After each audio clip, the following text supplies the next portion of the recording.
22 মির্জা কাঠালিয়া রাজাপুর কেন্দ্রে, যেখান থেকে একটি গুরুত্বপূর্ণ খবর উঠে আসছে যে এখানে মতাপ্রার্থী যিনি ডেভিড মোরা সিং রয়েছে তাকে হোম অ্যারেস্ট করা হয়েছে, অর্থাৎ গৃহবন্দী করা হয়েছে।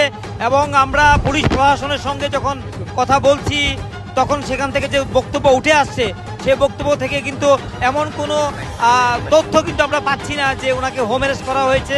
বিশেষ করে যে বক্তব্যটি উঠে আসছে একজন প্রার্থী ওনাকে কিভাবে হোম অ্যারেস্ট করা যেতে পারে এ নিয়ে প্রশ্ন তুলছেন, যার কারণে আমাদের কাছে এই ধরনের কোনো তথ্য নেই যা প্রমাণ করে যে ওনাকে সত্যি অ্যারেস্ট করা হয়েছে।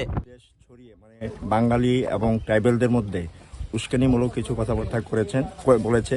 আজকে সকালবেলা আমাদের মাতাবাড়ির মাননীয় বিধায়ক এই রাস্তা দিয়ে যাওয়ার সময় ওনার গাড়িটা ভাঙচুর করা হয়।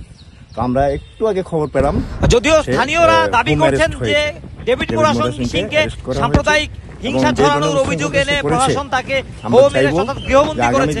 কি বলছেন পাহাড়ি বাঙালির মধ্যে প্রার্থী মনোনীত প্রার্থী ডেভিড মোরা সিং জাতি বিদ্বেষ ছড়িয়ে বাঙালি এবং ট্রাইবেলদের মধ্যে উস্কানিমূলক কিছু কথাবার্তা বলেছে।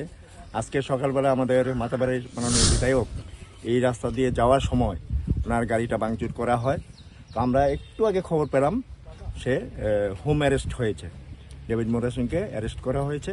এবং যে ধরনের উচ্ছৃঙ্খলতা সে করেছে, আমরা চাইব যে আগামী দিনে এই পাহাড়ি বাঙালির মধ্যে সুরসুরি দিয়ে যে ঘটনাগুলো সে করছে এটা আমরা কোনোদিনই সেটা আমরা মেনে নিতে পারছি না, বা একটা যাতে এইরকম বাতাবরণ না আসে যে আজকে জনজাতি যদি বাঙালি বেল্টে আসে যাতে কিছু না হয়, আবার কিছু বাঙালি আছে জনজাতি বেল্টে গেলে অনেক ধরনের অত্যাচার হচ্ছে।